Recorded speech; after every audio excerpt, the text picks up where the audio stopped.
بسم اللہ الرحمن الرحیم۔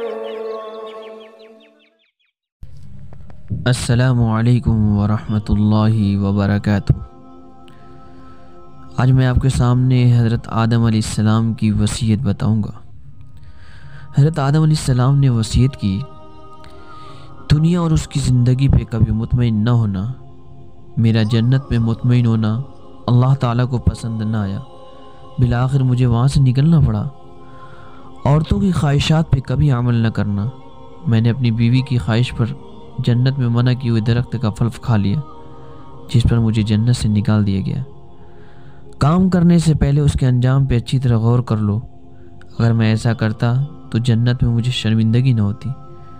جس کام سے دل میں کھٹک پیدا ہو اس کو نہ کرو۔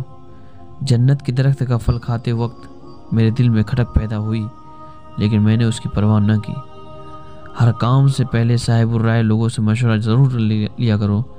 اگر میں فرشتوں سے مشورہ کر لیتا تو